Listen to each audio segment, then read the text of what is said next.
Hey everyone, this is Casey with CReeves Makes. I've been using Crosscut Sleds for several years now, and over that span of time, I have generated a list of features that I've wanted to implement into my own design. In this video, I'm going to walk you through the process that I took in making my dream Crosscut Sled, and also I have plans for this sled on my website. There is a link in the description below. For those of you that know me, it can be said that I tend to go overkill on things. This sled is definitely one of those things. For example, I am laminating the 3/4 inch plywood base and most of the other parts of this sled with black Formica. It not only looks good, but it also has a smooth protective layer that is easy to keep clean and allows you to easily move parts around on the sled when making adjustments. I use my track saw to trim this large roll to size, and then I use contact cement to laminate it to the base.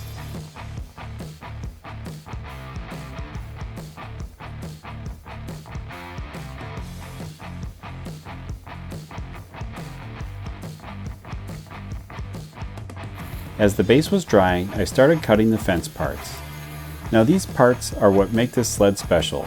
For full details on these, check out the plans, but basically, these fences need to slide apart across the width of the sled. Your cuts will need to be accurate and clean for these, and you will want to use super flat plywood. If there is any bow or cupping to your plywood, these fences may not work well.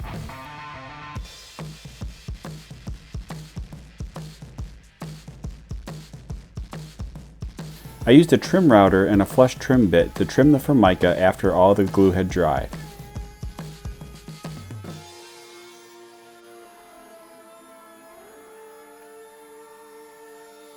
Once all the trimming was done, I took the fences over to the jointer where I flushed up the bottoms in reference to the sides.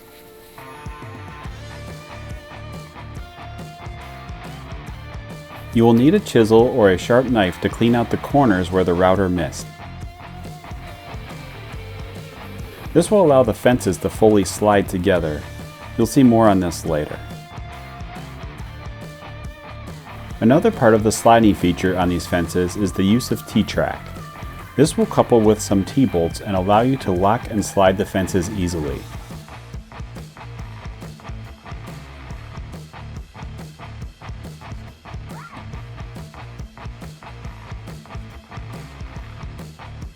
My method of installing T-track is to use two pieces of the track on either side of a 3/4 inch Dado bit and set the bit to be just a tick over the height of the T-track. What this allows is that will ensure the track will fully seat into the groove. You do not need to use a router to do this. You can also use a table saw and just move the fence over as you make your cuts, or you can also use a Dado Stack in the table saw. I just prefer the router bit method. Moving away from the fences for a moment, I used a Kreg miter bar for this sled. You can use hardwood or plastic if you wish, but I just prefer these tunable aluminum bars. I've used them in the past on other projects with great success, and I probably won't use anything different in the future. You did hear me correctly as I stated I only used one bar on this sled, but there's more on that later as well. I'll be saying that a lot in this video. To set the bar, I place it in the miter groove and align it with the saw top. I then set my fence where I want the sled base to be located.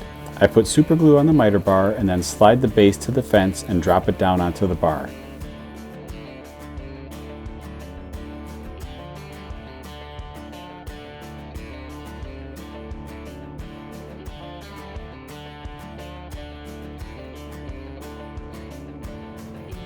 After it sits for a moment, I install the screws into the miter bar and then make a small registration cut into the base about 3 inches.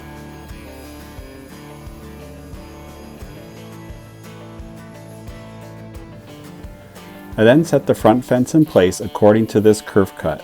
I use a white grease pencil to mark the base where the fence will be located and make marks for all of the mounting locations.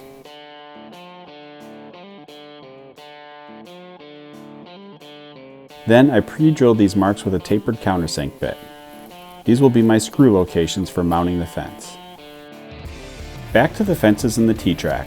I need to drill 2 holes for T-bolts, so I mark the center line of the T-track on the fence and use that to locate the position of my bolts. I then take it over to my drill press and carefully drill those holes. To secure the T-track, I use 2-part epoxy and screws.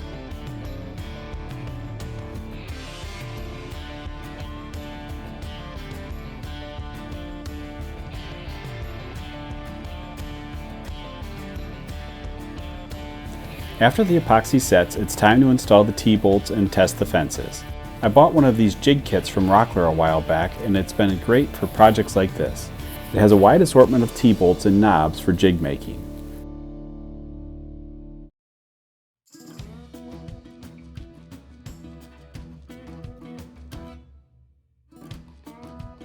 After finding the hardware I needed, I did some trimming at the bandsaw and router table to make the fence more pleasing to the eye.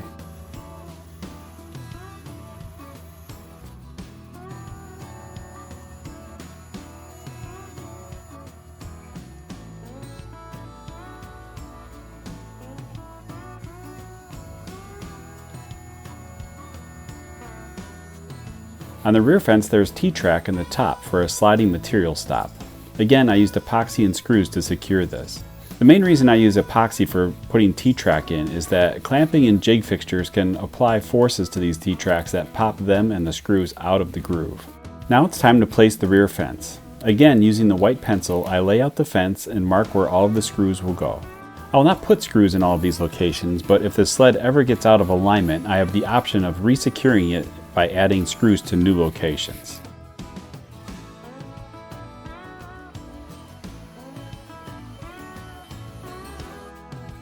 After all the holes are drilled, I lay out the T-track on the sled base. Now this can vary depending on your table saw, the clamps that you use, or just your personal preference. I chose to have my clamps just off the width of the kerf, so that way the clamp would never be in a blade path while making cuts. But again, this is all up to you and what you want for your sled.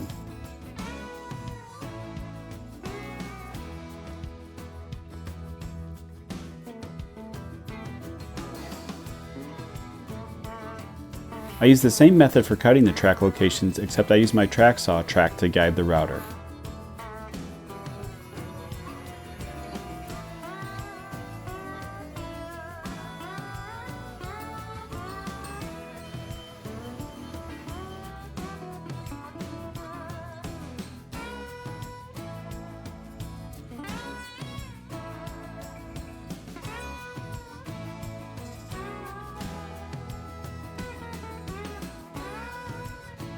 After I was done routing, I made a decision to remove some weight from the sled base.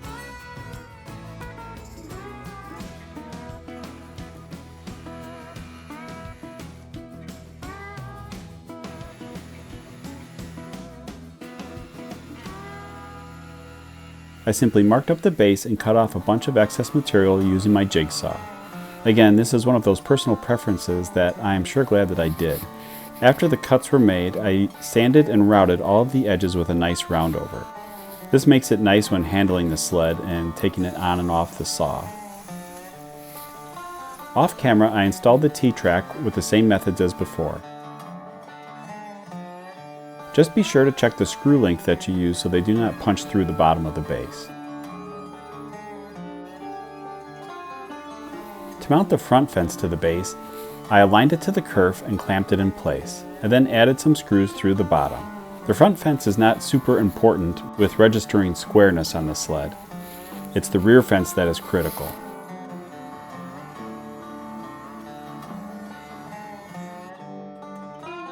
I then checked and assembled the rear fence the same as the front, and before installing it, I cut the kerf almost all the way to the back of the sled.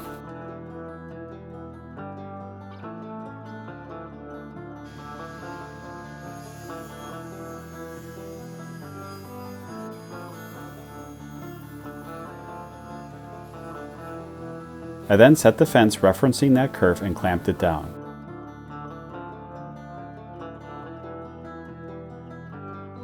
I used a rafter square and an 1/8 inch strip of maple stock that I slid into the kerf. This way I could register the square to the maple and then lock the fence in place with some screws.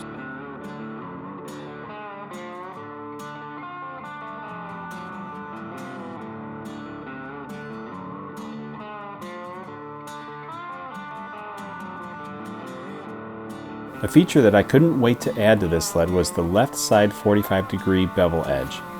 This is the reason that I used one miter bar. I can simply take the sled from a vertical cut, shift it over, and then set it down into the opposite miter groove on the saw base, and then cut 45-degree bevel cuts using the left side of the sled. For the rear safety block, I took some scraps and glued them all together. I then sanded them to be uniform with the disc sander.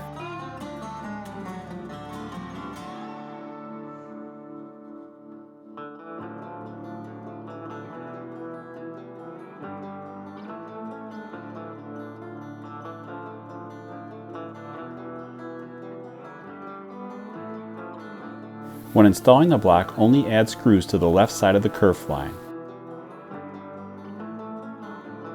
And here's the reason why, because the sled base is actually two parts after you make your full kerf cut.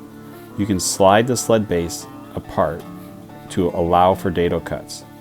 Here's a quick little video from my Instagram account where I am describing the use and feature of this sled base. Hey everyone, so I got a lot of messages and questions about what these knobs are on the front and back fence. Right now I have the saw set up to cut with an 1/8 inch blade, so the kerf is an 1/8 inch.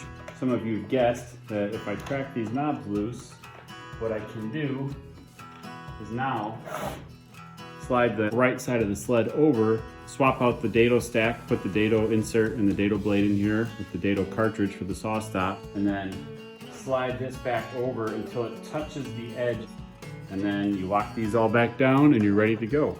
One other nice thing about that is if this starts to get chewed up or really ratty, I can crack these all loose and I can slide this over and I can recut my kerf line. So that's the thought and the idea behind the adjustable right side of this sled. Okay everyone, so this is what I'm looking for. You've seen this video, you've known that I've had this sled for a while now, but I want you to leave me a comment below with some questions or just comments about this sled, and I'm going to make a follow-up video to this video where I'm going to answer a majority of those comments and kind of just put them all together into a pile of what I feel is necessary to share with everyone. I'm also going to share the features of the sled and how I've been using it over this course of time. I'll have some really good feedback for you guys, maybe some things that I would do differently. I know of a couple off the top of my head, but I will save them for that video. So please do not hesitate, leave me a comment, let me know if you like this video, if you like this sled, and if you like this channel, please click subscribe and stay tuned for more because I've got a lot more videos coming this year and I cannot wait to share them with you. Do not forget that there are plans for this sled on my website. There's a link below. And I will see you guys in the next video. Take care.